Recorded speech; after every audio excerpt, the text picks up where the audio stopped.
Assalamualaikum warahmatullahi wabarakatuh.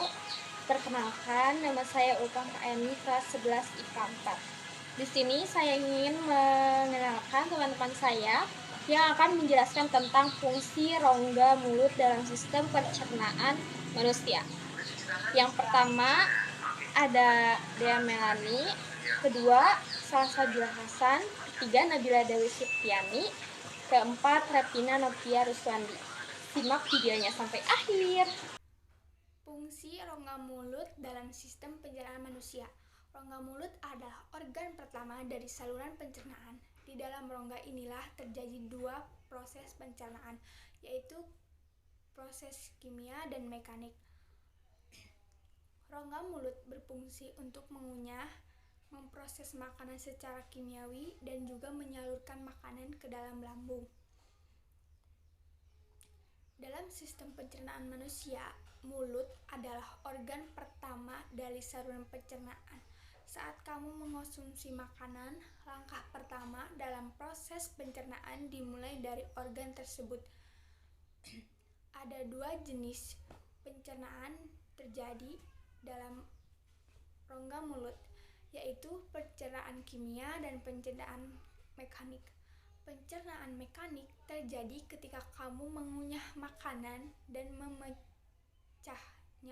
menjadi potongan-potongan kecil.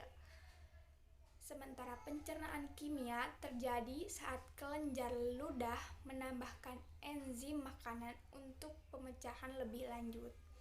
Sekian. Struktur rongga mulut. Mulut dibatasi oleh gigi, lidah, langit-langit keras, dan langit-langit lunak. Struktur ini membentuk mulut dan memainkan peran kunci dalam langkah pertama pencernaan, yaitu menelan. Disinilah gigi dan lidah bekerja dengan kelenjar ludah untuk memecah makanan menjadi potongan yang lebih kecil yang bisa ditelan dan mempersiapkan mereka untuk perjalanan melalui pencernaan. Berikut batas-batas dalam mulut yang berfungsi untuk menahan makanan, untuk dikunyah, dan memungkinkan kamu untuk membentuk suara dan kata-kata. Ada pipi, bibir, langit-langit. Langit-langit adalah atap mulut kamu yang memisahkan mulut dari rongga hidung atau daerah hidung. Ini terbuat dari tulang dan otot. Dalam sistem pencernaan, rongga mulut memiliki beberapa fungsi penting dalam sistem pencernaan manusia. Antara lain, mengunyah makanan.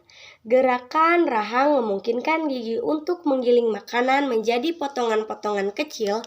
Mandibular atau tulang rahang adalah satu-satunya tulang di kepala yang bergerak. Dan titik-titik di mana tulang temporal terhubung ke mandibular membentuk dua sendi yang bisa digerakkan di kepala. Saat gigi memecah atau mengunyah makanan, pencernaan mekanis dimulai. Mencerna makanan secara kimiawi.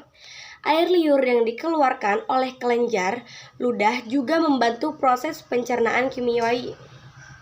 Air liur yang 99% terdiri dari air tidak hanya melembabkan makanan, tetapi juga membersihkan mulut, melarutkan bahan kimia makanan sehingga bisa dirasakan, dan mengandung enzim yang memulai pemecahan kimia makanan bertepung. Ada 3 pasang kelenjar ludah, yaitu parotis, sublingual, dan submandibular. Menelan makanan. Lidah membantu mengubah makanan yang dikunyah menjadi massa yang lebih kecil yang disebut bolus, kemudian memindahkannya ke orofaring. Langkah selanjutnya terjadi secara otomatis, yaitu bolus melewati faring, epiglotis menutup trakea dan mengarahkan bolus ke kerongkongan, dan gelombang peristaltik menggerakkan bolus ke lambung. Sekian dari saya. Mohon maaf bila banyak kesalahan. Wassalamualaikum warahmatullahi wabarakatuh.